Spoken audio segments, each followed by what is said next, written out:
Good evening to all.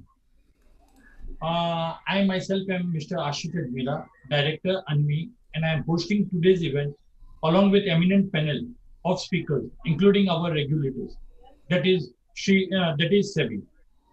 ANMI has already completed 5 days continuously investors awareness programs, and today we are entering into the 6th day of the event. This investor awareness program is being conducted under the aegis of SEBI as part of World Investors Week 2020. Today's topic is financial well-being, fundamental and technical views.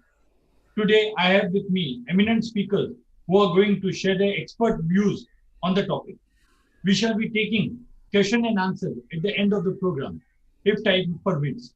Otherwise, we shall take the queries offline. First, I would like to introduce Mr. Hemant Jani, Head of Equity Strategies, Motilal Oswal Financial Services Limited. Hemant Bhai Jani currently serves as Head Retail Equity Strategies as Motilal Oswal Broking and Distribution. He drives retail research and advisory products, leveraging more than 25 years of experience in financial sectors. Areas of expertise include research, advisory, building financial products, and client servicing. A chartered accountant of 1995 batch, he began his capital markets career as a research analyst and subsequently has worked across different roles in bank and brokerage firms. He appears on various media channels sharing views on equity markets and has done many investment seminars and client events across India. I invite Mr. Hemant Bhai to kindly give his presentation. Thank you so much. Thank you for the opportunity, and me and the panel. It's great to connect with everyone. I will just do my share screen.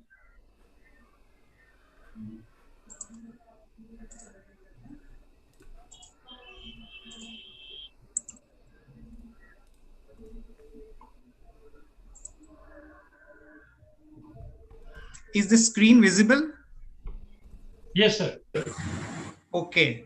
So friends, now that we have touched all-time high levels of Nifty and Sensex, the question that would be there on the top of mind would be that are we in a new bull market, or we have just seen a bit of a rebound from the correction that we had seen in the month of March and April. So, I will try and address that aspect. And basis my last 25 years of experience in the market, what I have seen is that every major, financial crisis or event leads to the, new bull market. So, for example, in 2000, we had this .com and that 9/11 crisis that led to a big bull market of 2003, 2008. Again, in 2008, we had this global financial crisis where, the major financial institutions, they were down under, and that led to some sort of a panic in the, 2008. And post that, we had seen a big rally in the market, which lasted for almost about 5 to 6 years. Again, within our own markets, we had this demon and GST, which led to initial correction, and then we had fairly big rallies in the market. So my firm belief is that this entire pandemic and the financial crisis, or the human crisis as we call it, could actually give birth to a much bigger bull market over the next few years. And I will try and give you some understanding and data points as to why do we think so. But I think each bull market has its own characteristics. So how we should approach this market and what are the pockets that we should really look into is something that I will try and address from a fundamental perspective. And if we have time, maybe I'll touch upon some of the technical parts also. So just to start off, I'm just trying to give you a little bit of a perspective about how this market performance of global equities has been year till date. So from January till November, how the markets have performed. As you can see here, that India stands somewhere in between. We are neither in the top 5 nor we are in the bottom 5. Our market is up 7% year till date, adjusted for dollars. The top performing markets are South Korea, Taiwan, and US. So basically nothing major to take home in terms of the performance. But when we look at the performance from the March correction that we had seen, we are in the top three. So India actually stands out in terms of the overall performance after South Korea and Brazil. And that is definitely quite commanding, given that the population and the overall impact of the pandemic on India was much higher. The kind of performance that we have seen is looking quite commendable. Now, just looking at the performance of the market, there are certain important highlights that I would like to touch upon. One is that the Nifty was up 7%, but the mid cap and the small cap sectors, they have definitely outperformed Nifty. So while Nifty was up 7%, we can see that the mid cap index was up 13% and the small cap index was up 9%. Which is quite commendable in an era where the smaller and the mid cap companies are finding it difficult to basically survive and grow. Also, when we look at the sector-wise performance of the index, pharma and IT clearly stand out. So pharma was up 48% in terms of YTD performance. IT was up 41%. And some of the other sectors that did well were auto, infra, FMCG, energy, and PSU banks, media, reality. These were the pockets where there was still some sort of a negative tick. So there's a fair bit of divergence that we are seeing in the sectoral performance when it comes to this 2020 year. Just touching upon the flows part, because that is very significant in the current scheme of things. This year itself would be quite remarkable because we have seen almost about $15 billion coming into our country when things are not looking that great in terms of the economic data points by and large. And very surprisingly, despite we saying that ours is a savers economy and people kind of invest money into mutual funds, etc.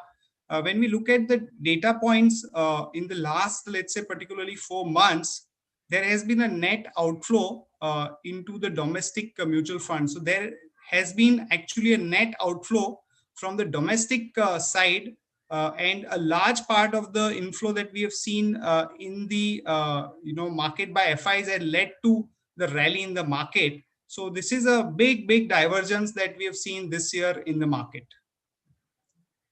I think some of the data points which are very important, because many people would be questioning the ferocity of the rally and the manner in which the markets have gone up despite such a big pandemic hitting us. And just to give you a little bit of perspective as to why this rally is sustaining and why so much of flows is coming into the market. We have seen a very strong economic revival. So if you look at some of the data points like GST collection, which was, let's say, about 1,10,000-1,15,000 crore pre-COVID, in October itself we have touched that level, which is quite commendable.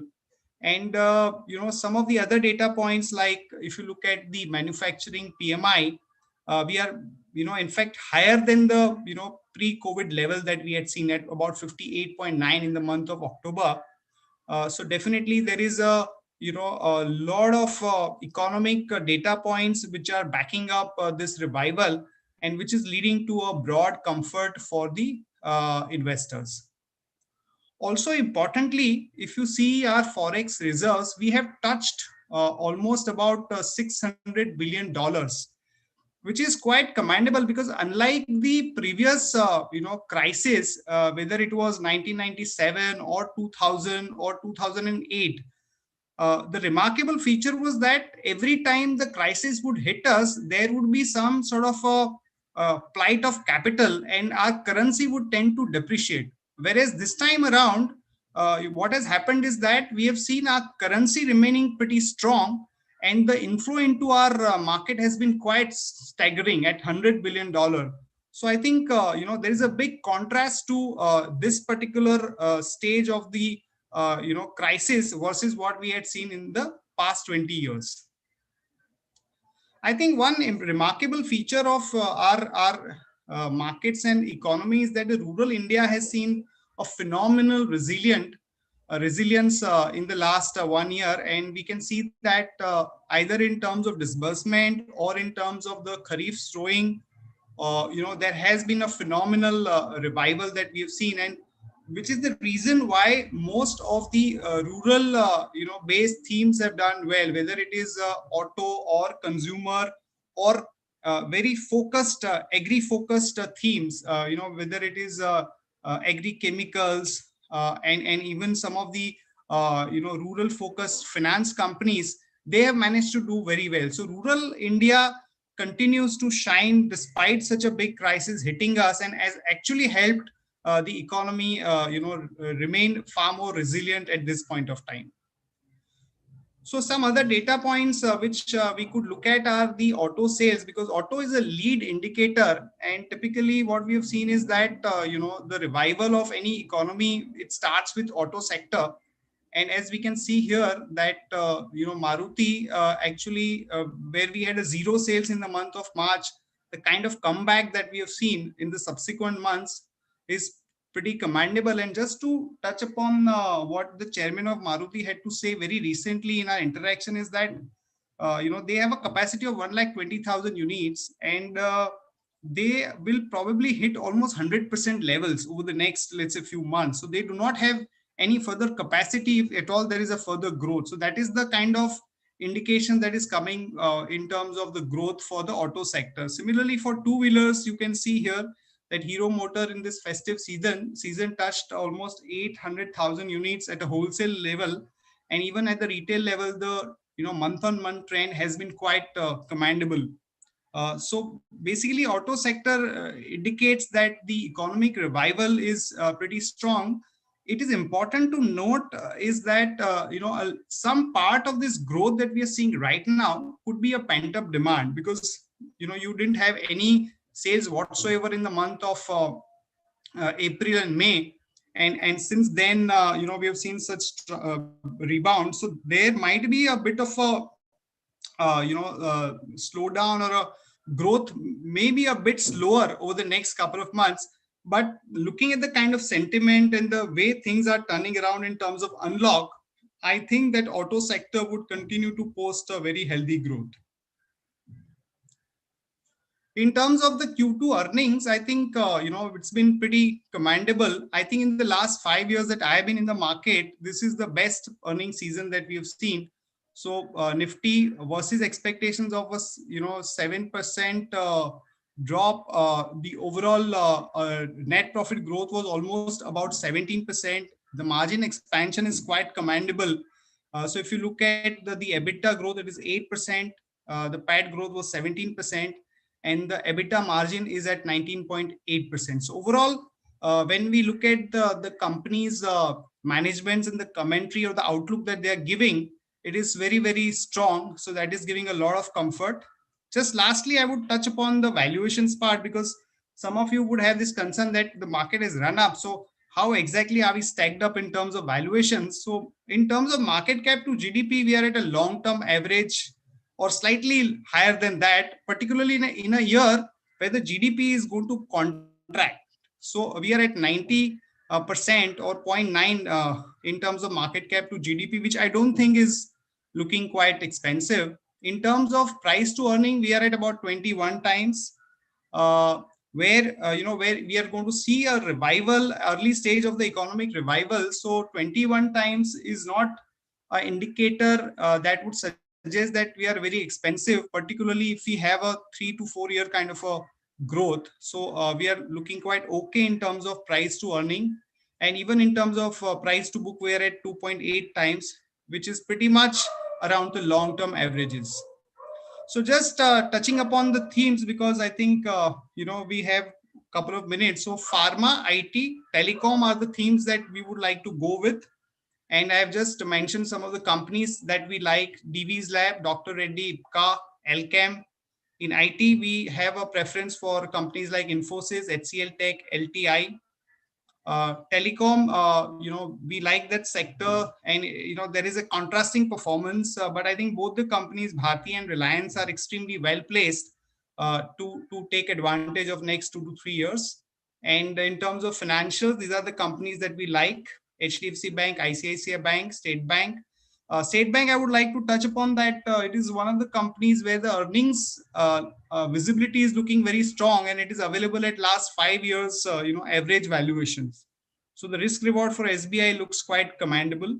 Auto, we like Hero, M&M, Motherson, and some of the agri-based themes that we like are Coromandel, PI, and SRF.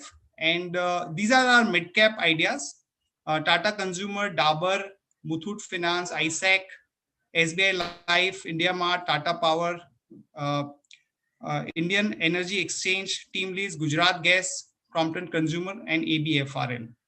I would like to end my presentation here. I think my 15 minutes is over. And thank you so much for patient hearing. We would take a Q&A post this session getting over. Thank you so much. Thank you, Hemant bhai.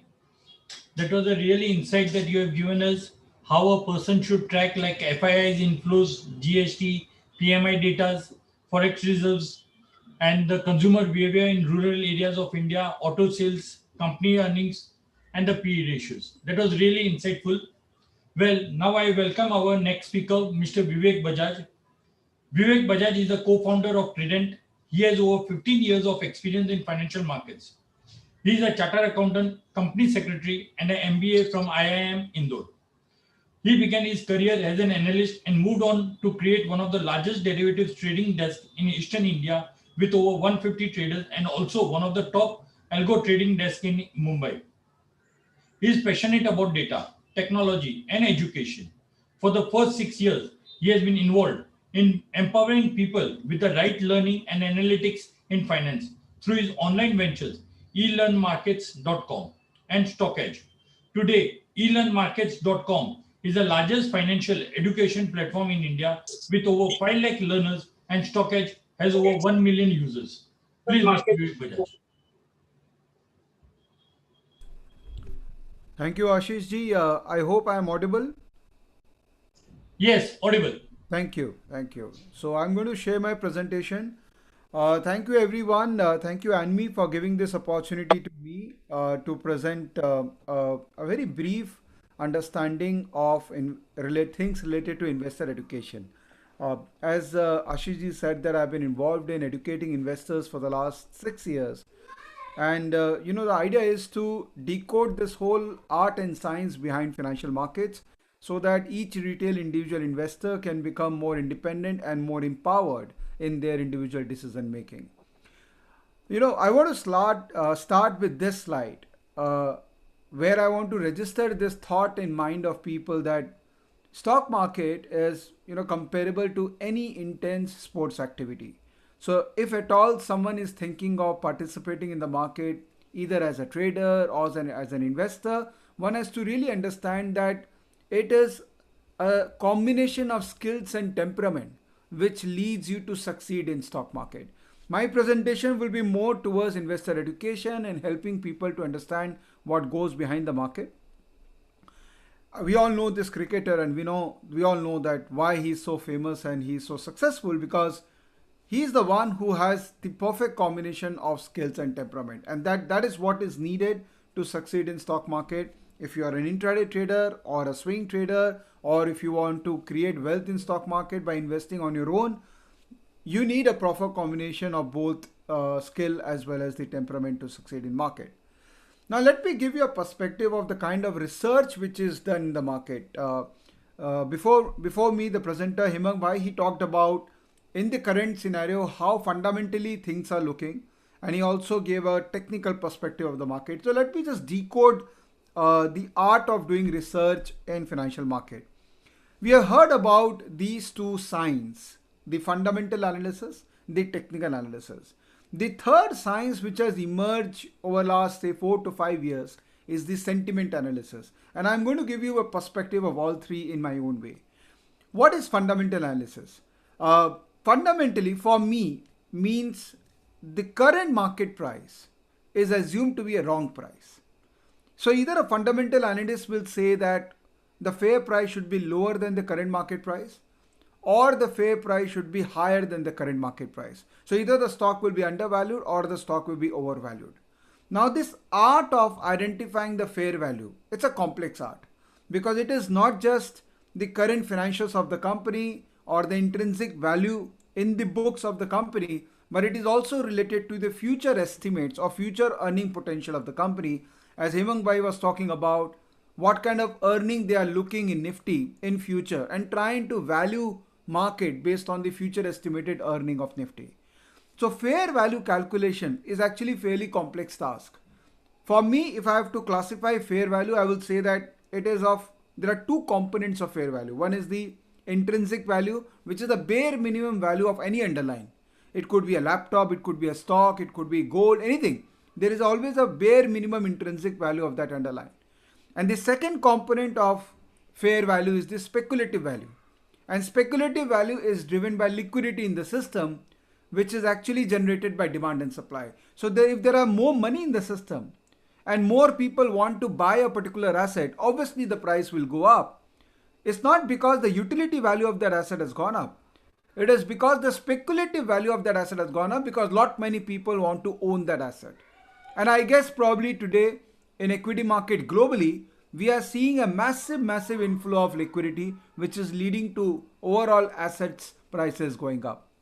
Whether it is justified, undervalued, overvalued, that's a different story. But liquidity drives the speculative value, which is a very important component of the fair value.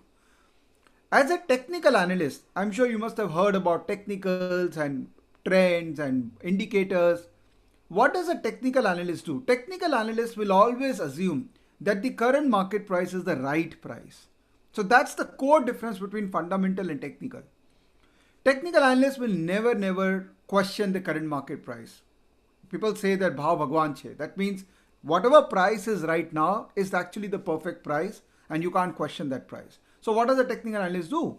Typically as a technical, you try to figure out where the price is going to go. Is it expected to go up or it is expected to go down? And what drives the price is again the liquidity and the flow of demand and supply in that instrument. So if there are more buyer, obviously the price will go up, and if there are more seller, the price will go down. So a technical analysis involves study of price behavior, and through price behavior, you actually try to judge the demand and the supply creators in the market. The third category, which has evolved in last 5 years, and lot of machine-based trading and market participation is happening, is through the sentiment analytics. What is sentiment? So suppose if I am talking to you about a particular stock right now, and I am talking good things about that stock and with lot of logics, and you get convinced about my logic, that means you have developed a positive sentiment for that stock. Now, if some of you go in the market tomorrow or Monday and actually trade in the market in that particular stock, that sentiment is now getting converted into price action, which is technicals. So sentiment is actually one step before technicals. It's a ever growing field right now, and especially the kind of data which is available in the market. Lot of decoding is happening of the data in terms of what kind of positions is there in the market, in terms of what kind of interactions is happening in social media, what kind of feedback people are giving for that particular product of that particular company. So all these unstructured data is getting captured, and models are getting evolved to figure out what could be the potential sentiment associated with any underlying. It could be gold, it could be Nifty, it could be any stock. This is a very evolving study, and a lot of work is going inside this globally right now. So if I have to kind of give you a perspective, so consider stock market to be a data science, a field where behavioral aspect of crowd clubbed with data science, which will ultimately lead to some kind of a probability action. So if price has to go up, there has to be some probability of it going up. Price has to go down, there has to be some probability. So what kind of data is available in the market for you to analyze? If I have to classify, there are two classifications, the structured data and the unstructured data. Structured data are the data points which are published by various agencies. So it could be corporate filings, which companies file, and then finally exchange will give you that data, or MCA also gives that data. Uh, Corporate communications or announcements made by the companies, annual reports with different qualifying statement from different stakeholders. So auditor giving a qualifying statement, or a director report talking about a particular vision for that company.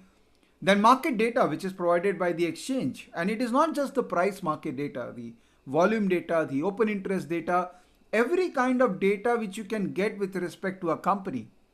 If a pattern is analyzed in that data point, you can figure out that what is the probability of that price going up or going down. And apart from company specific data, there are certain data points which are more sector level data, more macro data. For example, car inventory sale, or Hemang Bhai was talking about how the industry level data is suggesting that something will happen in the market.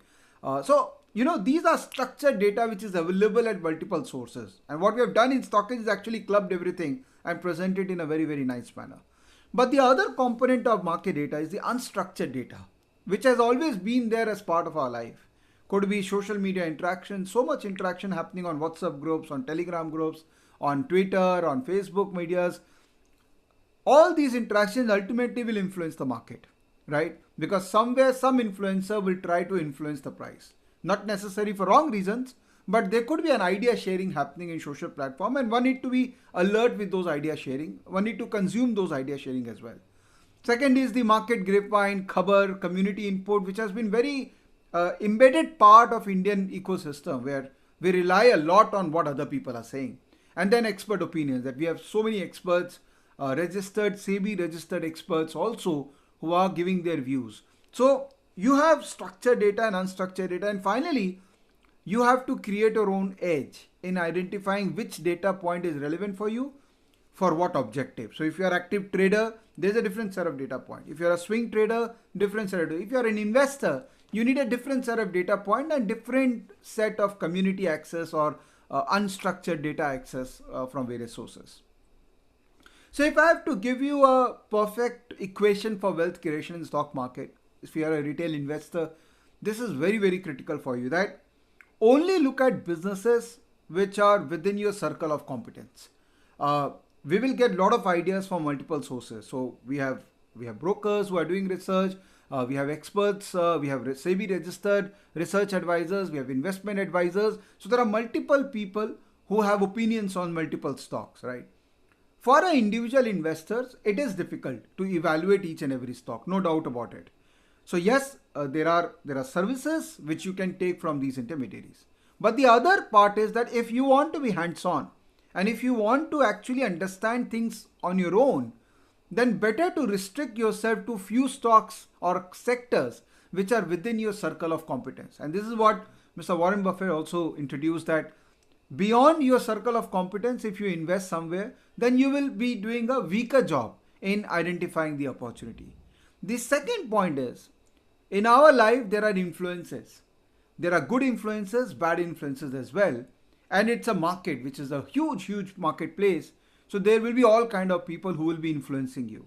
It is important for us to identify the good influences. So from circle of competence, limit your stocks and get good influences from right people who are giving you right advice. And finally, you come out with a portfolio, and you obviously actively manage that portfolio for your long-term wealth creation.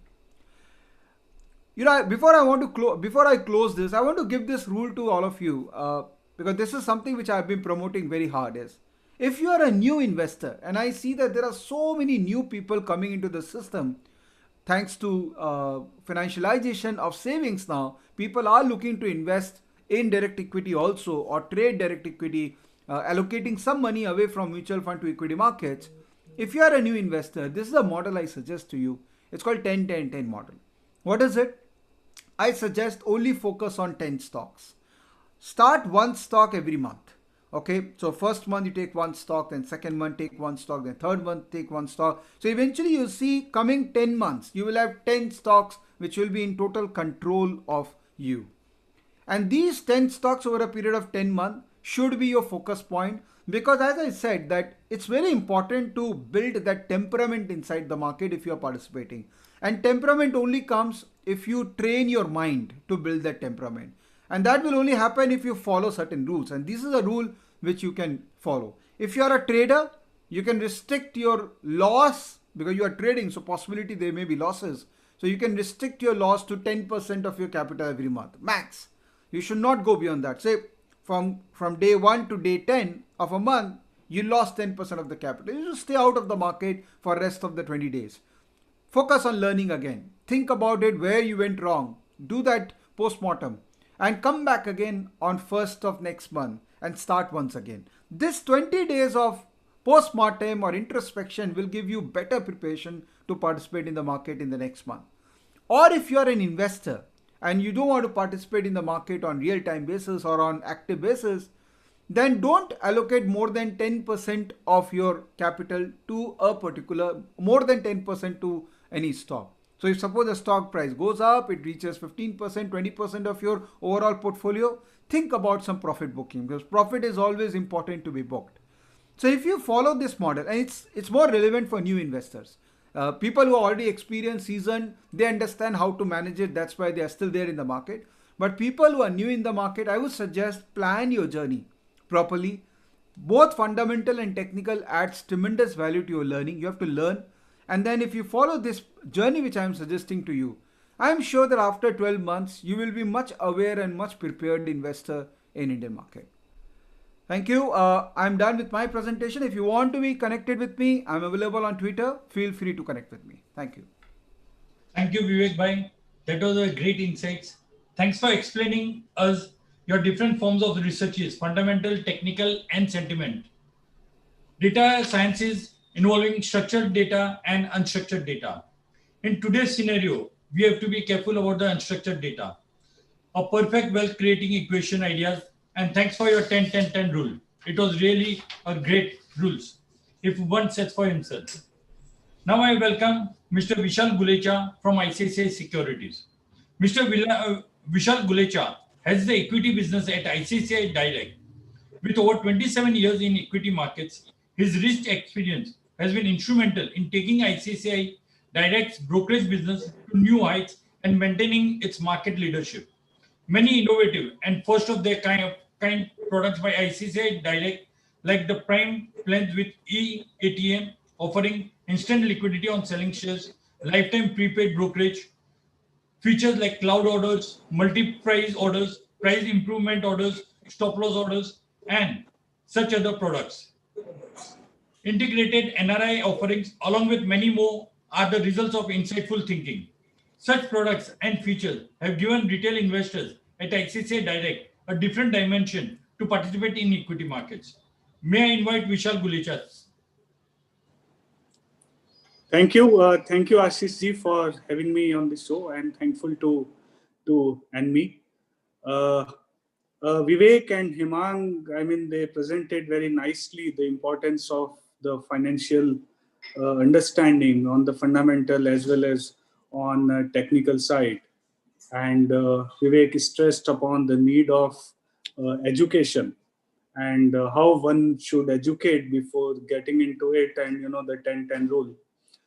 Being in a business, I mean, I had an opportunity to look at retail investors from very, very close quarters, for the last 27 years.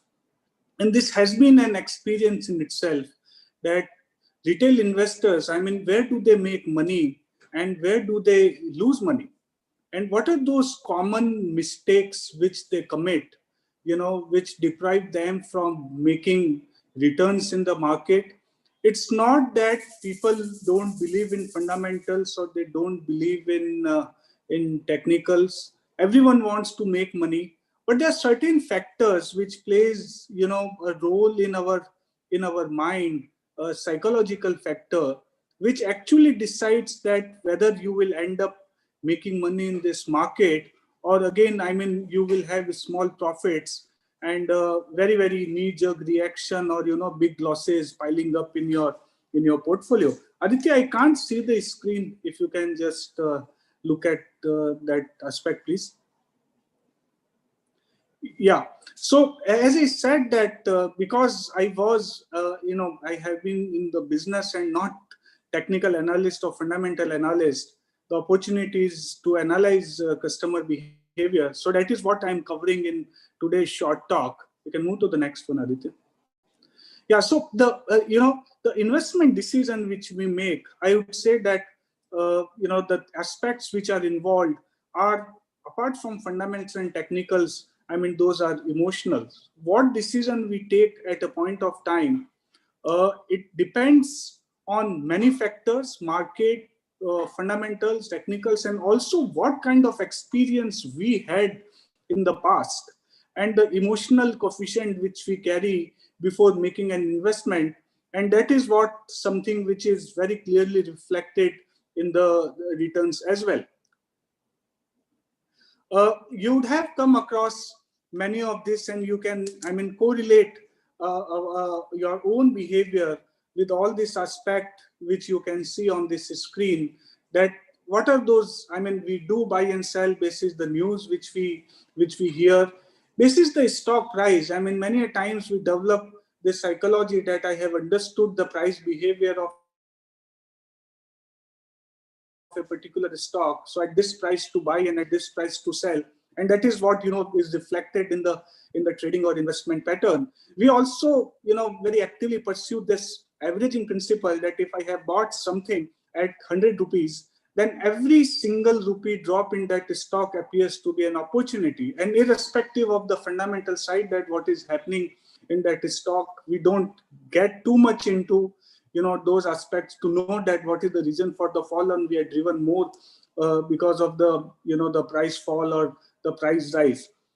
We also want to time the market in terms of selling at the best and buying at the best. And while doing that, again, the fear of making more money or the fear of buying cheap, these are the two things which plays a very, very important role. And the last thing which we would be experiencing even now when I speak to many customers, that I have missed the rally and please tell me what to buy more, what to buy now. Because all this while I thought that market will correct.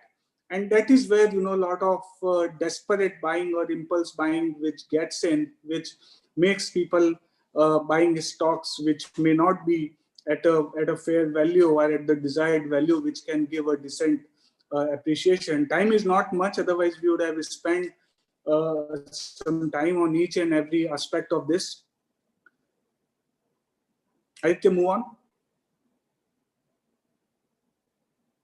So when we take basically help of the fundamentals and technicals, and I won't say what are the fundamentals and what are the technicals, what does it mean, but I would rather spend 5 minutes in telling that what are those common mistakes which we make in reading fundamentals, and what are those mistakes which we ignore or which we commit, in reading the technicals very, very incorrectly.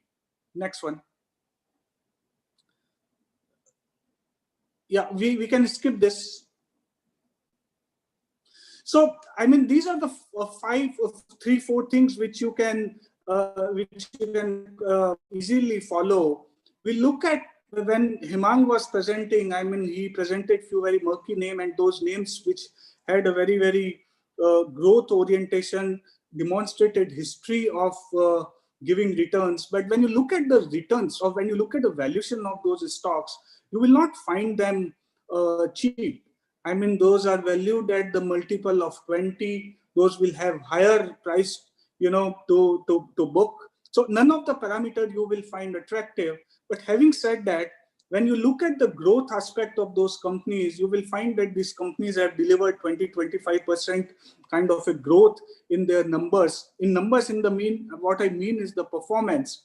And even if you buy those stocks at 25 multiple, please look at the equation. In a year's time, this is expected to deliver 20%, 25% growth. Second year, again, if it delivers 20-25% growth, in 2 years' time, the valuation of this stock is going to be 50% lower when you will be looking at your price of acquisition.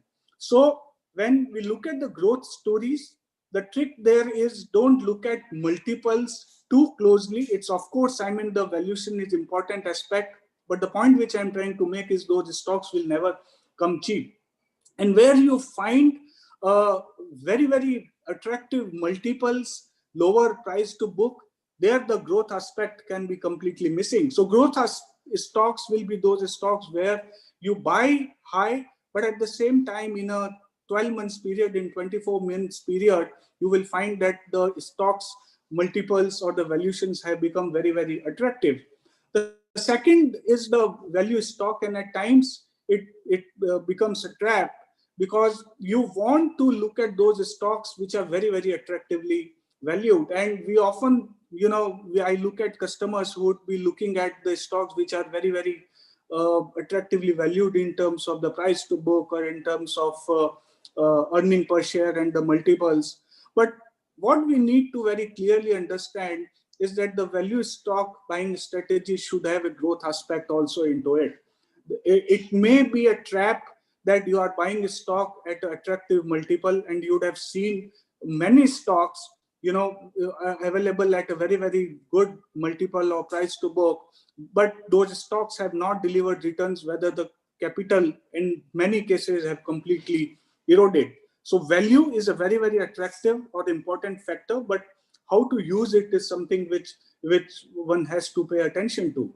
Cyclicals are, it's a very interesting story, and you can look at metal and autos and cement, etc.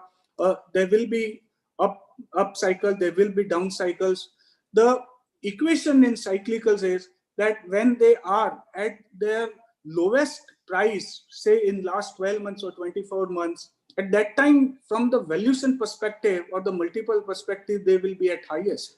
So when a metal company would be delivering a very, very low level of profit in comparison to the past, you will find that the multiple of those will be very high.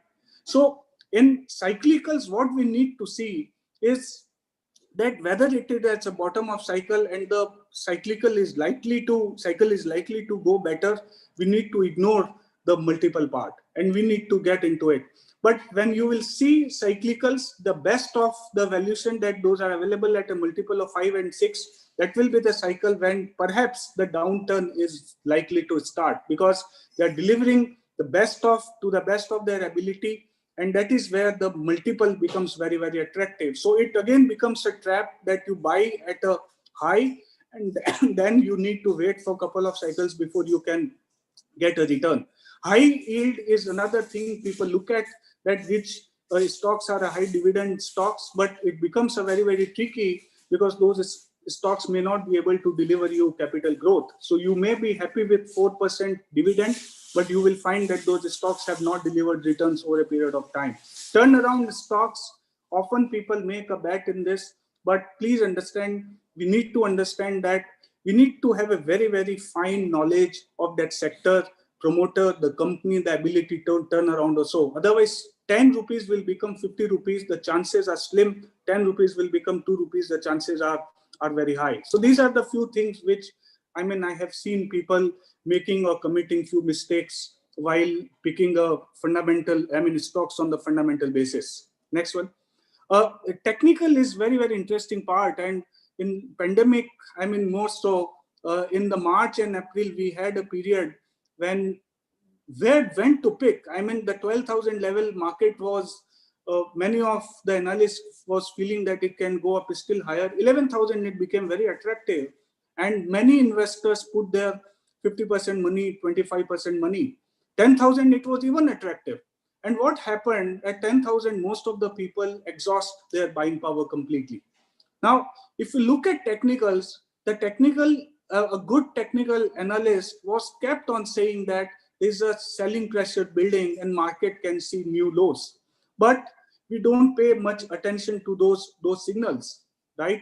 And that is where, the buying power at 11,000 got eroded a little or exhausted a little, and at 12,000, at 10,000 and 9,000, we were completely out of money. And very, very few customers, or seasoned customers also, could encash that opportunity to buy at low of 8,500 and at 1,000.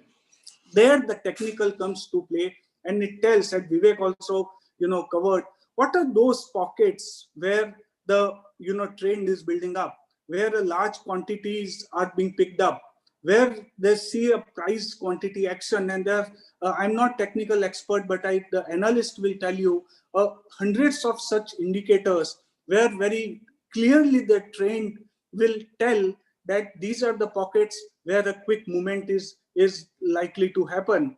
We also often see that, you know, retail investors, they sell when the prices will touch 52-week high or lifetime high. I mean, and when you hear the technical analysts, they will say, give a contrary opinion, and they will say prices are at a new high or a 52-week or lifetime high. Please buy this stock. When we look deeper, you will find that the lifetime high means whoever in the past have bought that stock at any price, he has got a complete exit and there are no more pain in the market. So whoever is entering now, he is entering with a fresh perspective, and you may not see a pain coming out. Pain comes out in form of selling, and you will not see, you know, a very, very aggressive selling once the stock is crossing 52-week highs or 52-week low. And the same time on the buying side, people buy when 52-week high is achieved, low is achieved, or the lifetime low is achieved. I mean, those are the levels which one has to wait, and one has to wait because most of the people who lost opportunity in the past would have kind of put money in the market, and below those levels, perhaps there are no more very aggressive buyers who can give support to the market, right? So we need to be very conscious. And in a market like this, when you will hear that many good quality stocks are touching lifetime high, perhaps because we have seen too much of pain in the past, we have seen our favorite stocks 30% lower, 40% lower, and we see these price breakouts as an achievement, and we exit too early. I mean, that is where we kind of, you know, we deprive of making good returns. And you will often hear retail investors saying that from the time of I sell, you know, the stock will start moving up, or when I buy, the stock will start, I mean, going down, because we have sold and bought at a level which was not actually the buying level or selling level, because it was giving a fresh breakouts on the high side, or it was giving a breakout, you know, on the support side. So that is where the technicals can help in timing the market little better, in kind of reducing our wait period to generate that 10%, 20% extra return. And also it can help kind of, you know, to make investment or to generate that 10% alpha from the point of view of buying at 10% better price. So instead of buying at 10,000, if someone is putting money at 9,000, it definitely, I mean, it becomes a 10% or 15% better returns.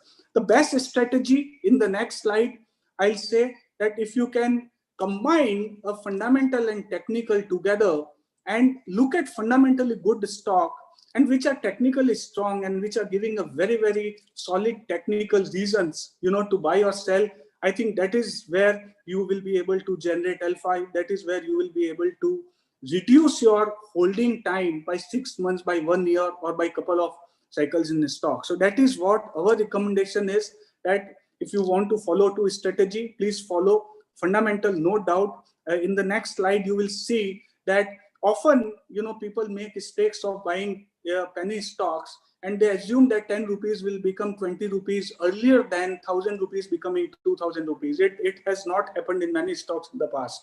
And we have seen that 2,000 rupees becomes 4,000 prior to, you know, the 10 rupees become 20 rupees. Identifying the right stocks and ability to hold stock despite your experience, painful experience in the past.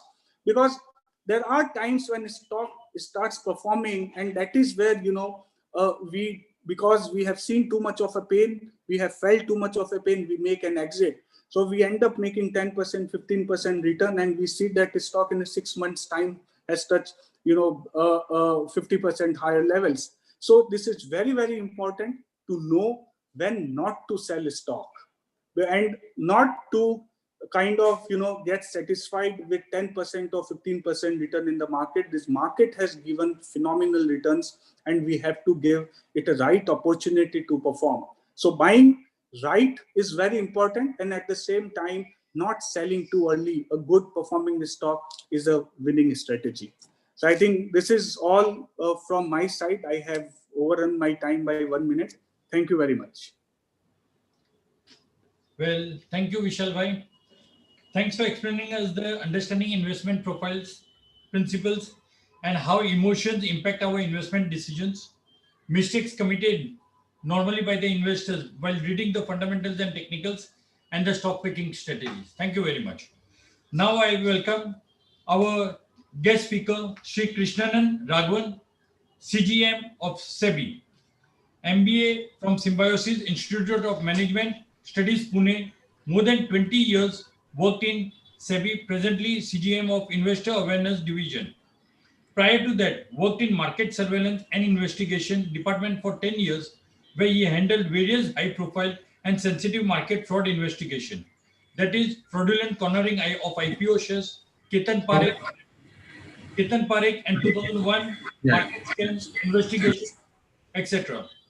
Before that, worked in Market Regulation Department and was a key member of SEBI team who handled introduction of depository in India and smooth introduction of dematerialized settlement of trades in stock exchange during the year 1998 to 2000. CGM Krishnanan Raghavan ji also has worked in department handling supervision of market intermediaries, stock exchange and depository, and was contributed a lot in formulating the policy for risk-based supervision of intermediaries. During 2012-14, he was the SEBI's nodal officer for Financial Action Task Force, Anti-Money Laundering and US FATCA, matters in securities market, and had represented SEBI in the meetings convened by the Ministry of Finance and attended international meetings of Financial Action Task Force in this regard. In his present assignment in Investor Awareness Department, he has shown keen interest in investors' education and content development related to investor education and has contributed immensely in the drafting of 2 booklets released by SEBI, that is, Financial Education Booklet and Securities Market Booklet. May I ask our guest speakers to kindly take over? Good evening, all distinguished members. Am I audible? Yes, sir. Yeah. Good evening, all distinguished members of the Stock Exchange, ANMI, and participants who are attending this program. Very good morning, good evening. It is my pleasure to have the opportunity to share my thoughts on the investor education and protection. I would thank Ashish ji for giving you a nice introduction and giving me the opportunity to speak in this event, which is a part of World Investor IOSCO World Investor Week 2020. As you are aware that World Investor Week 2020 in India is celebrated as a part of global initiative by International Organization of Securities Market, that is IOSCO. And SEBI is a key member of this organization. Apart from, there are various other organizations like USA and other various jurisdictions, UK are member of this organization. And this organization contributes for the policy standards in the securities market. World Investor Week is the recent event only. It has started in the year 2017. And this is the 4th edition, which is celebrated worldwide across global and across 90 jurisdictions in 6 continents is being celebrated. And this event has started in the month of October onwards and it will end by the end of November.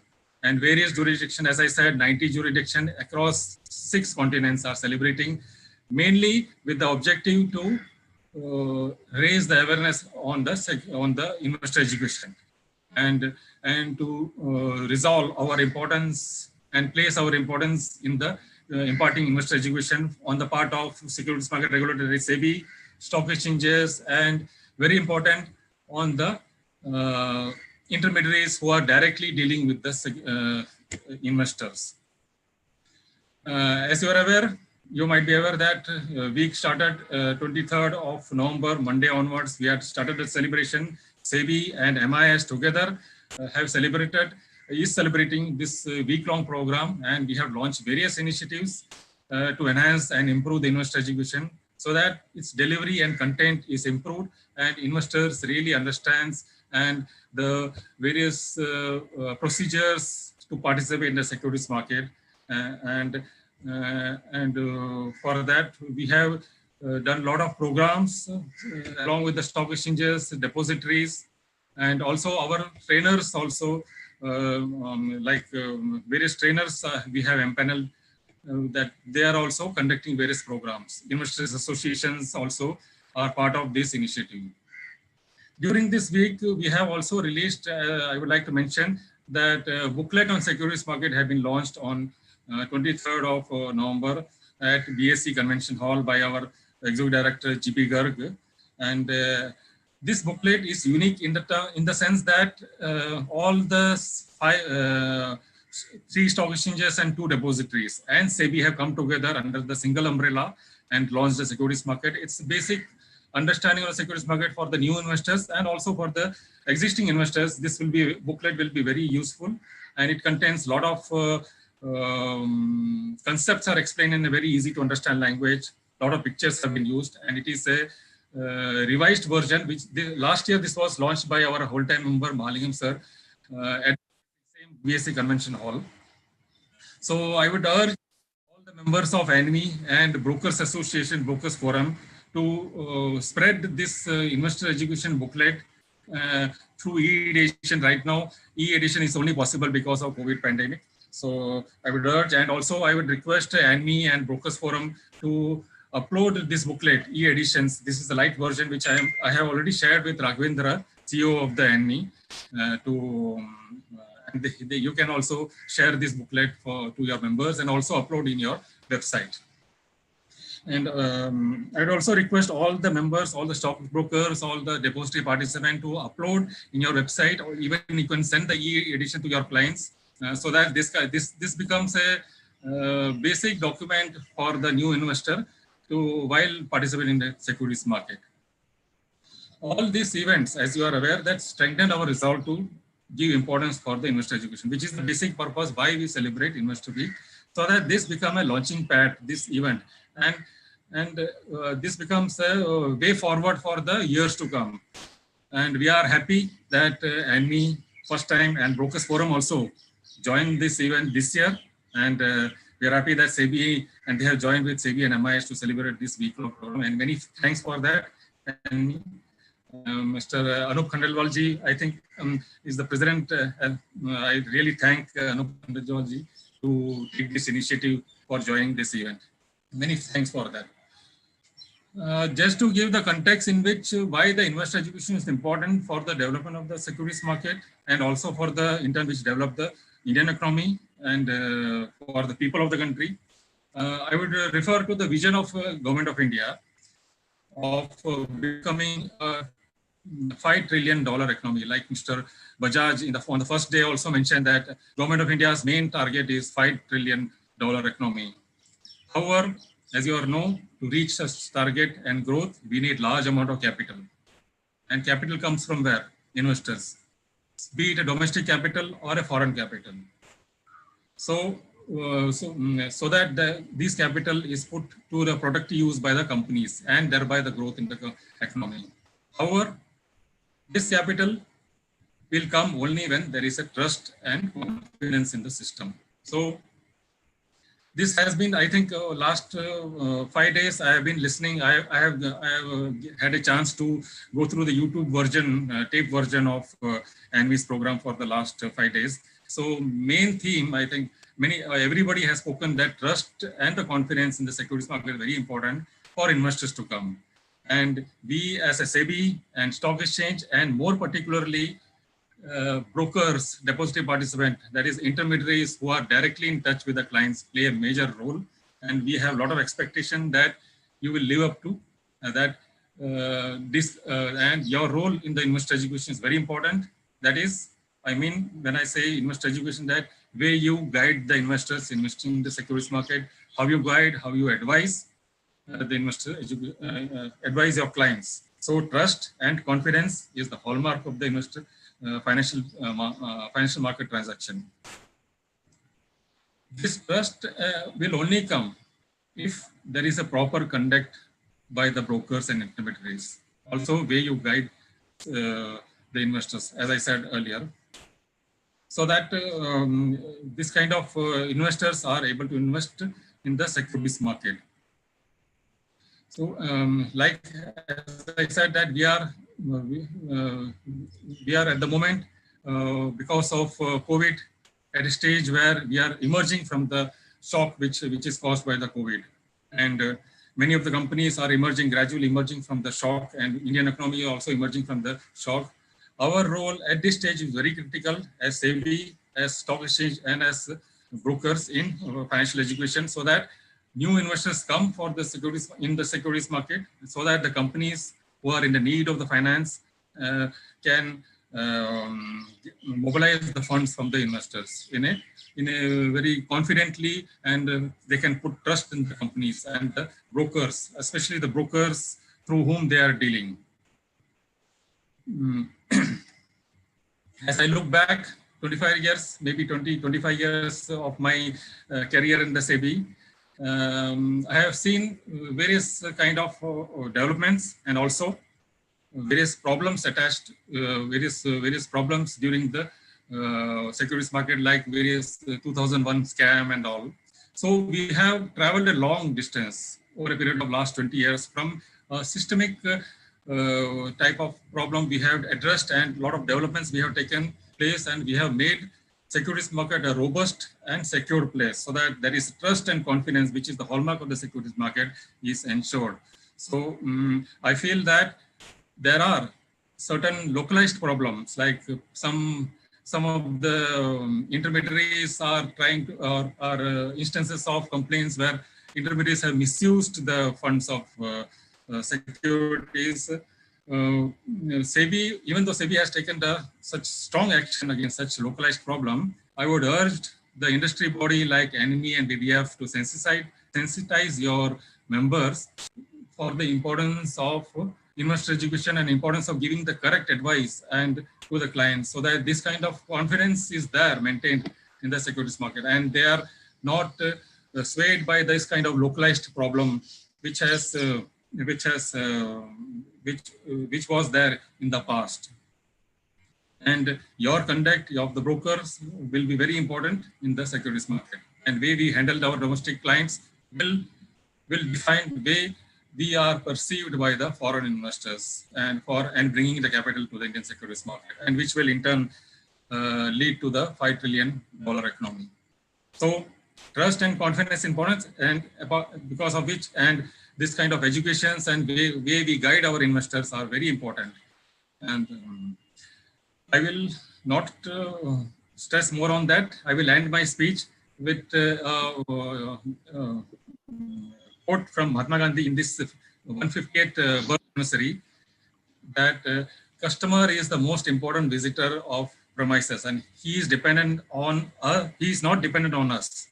We are dependent on him. Likewise, investor is the king, and we are dependent on him. And so that quote is very much relevant in this time, and we should take care of our investors in education and enhancing their skills. So this week is for giving the importance of investor education, way we handle our investors, way we guide them, way we nurture our investors, so that he invests in securities market with confidently. I would end here my speech with the words coined by our Prime Minister: Sabka Saath, Sabka Vikas, and Sabka Vishwas. So we, SEBI, MIS, stock exchanges, depository, and intermediaries should ensure that investors हमारे साथ चले, हम investor का विकास हो, और investor को system में विश्वास हो. So thank you everybody. So thank you. Thank you, Shri Krishnan Raghavanji. Thank you very much for your words. We assure you of our full support, and from our side, full transparency, educating the investors of the best business practices. At the same time, all the initiatives taken by SEBI for investors' protection. It is a great participation from all. And since we have already exceeded our time, we shall be taking queries offline. One can pass on the queries to our CEO. He'll get the answers and get back to you all. Now I conclude this event, and I invite Mr. Anup Khandelwal to deliver his valedictory address to our participants. Mr. Anup, Thank you, Aziz Bhai. I'm privileged to be here before you and express greeting from ANMI National Council to all the dignitaries present here, and also all those honorable guests, eminent speaker who is joined in this mission of World Investor Week 2020. Finally, we have completed day 6 of the ANMI Investor Week, ANMI Awareness Week. A small thought of organizing investor education and awareness in some different ways and style in World Awareness Week has been converted into reality. ANMI has been conducting knowledge series on various topics concerning investors in the capital market since 2012. ANMI National Council has decided this year to join hands with Ministry of Finance, SEBI, national exchanges and depositories to take forward mission of holding week-long investor awareness program from 23rd November to 28th November, celebrating World Investor Week 2020. I would like to take you through brief activity report. On 23rd November, ANMI has celebrated inaugural ceremony with participation of dignitaries across the industry. Mr. Anand Mohan Bajaj, Additional Secretary, Department of Economic Affairs, Ministry of Finance, was the guest of honor for the inaugural session. Mr. Bajaj emphasized on the fact that the investor are the natural element for the growth of the market. He said, making India a 5 trillion economy is still a mission, and we are very confident to achieve it with the government reforms and strong market system. Mr. Anand Barua, whole-time member SEBI, was the chief guest. He spoke about various investors. He spoke about how investors are benefited through 4 factors available in the capital market, which support and motivate them to stay invested in the market. They are first being the ease of investment and level of transparency. Second, regulation to control misuse of client securities and prevention of market manipulation. Third, risk management. Fourth, governance, where the focus needs to be on the good corporate governance. Mr. V.S. Sundaresan, Executive Director, SEBI, said intermediaries have an important role to connect investor with the capital market. In his keynote address, he mentioned that the importance of education of new investors before entering into capital market. He appreciated ANMI for working toward investor education and awareness during this through seminars and events.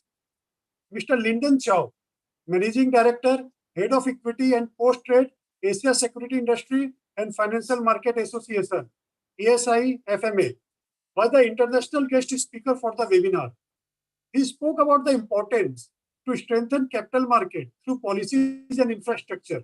He appreciated the various reforms in Indian market and said India is a fast-growing country having strong fundamentals along with easy market access, which encourage global investors. The inaugural session didn't stop here. Day 2 on 24th, the topic was an overview of the SEBI various new initiatives. Day 3 on 25th, do's and don'ts for investors associated with equity and commodity market, KYC, AML, like the topic. Day 4, 26th, financial planning. Day 5th on 27th, innovative investment product in Indian security and commodity market. Day 6 today, 20th, topic financial well-being, fundamental and technical views. We are happy to play a short video showcasing week-long topics and eminent speakers who participated and shared their valuable suggestions to investors with security market booklet.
Dr. Prasad. And kindly also display the booklet.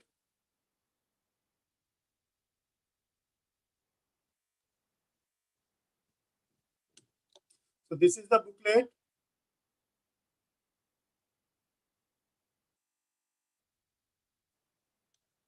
So here I am happy. I am also happy to mention here that the investor awareness and protection booklet, which we are just playing on the screen, is the hard work of our guest speaker, Sri Krishnanan Raghavan, and his team in SEBI and team of MIIs.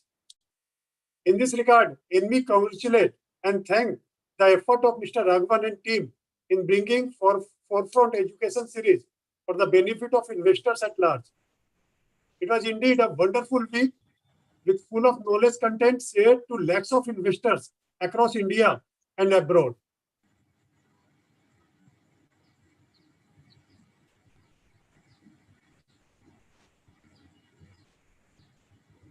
It's a long big book. Lot of pages. 7, 8, chapter 9.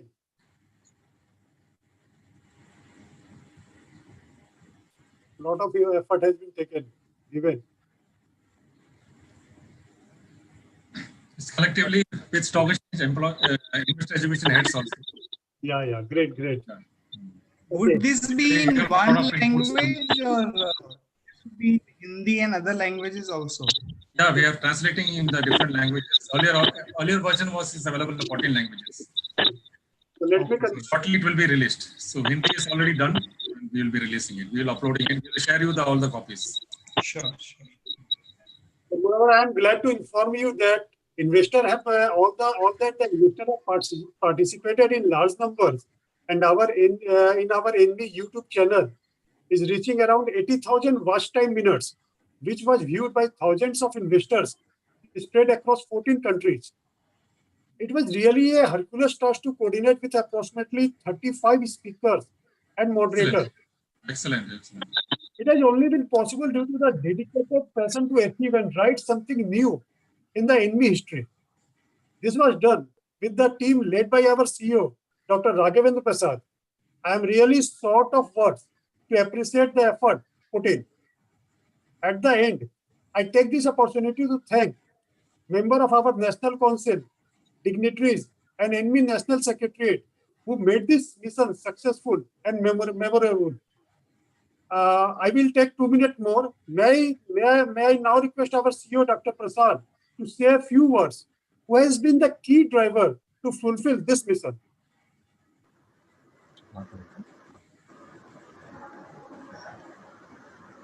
Sir, you played a googly on me now.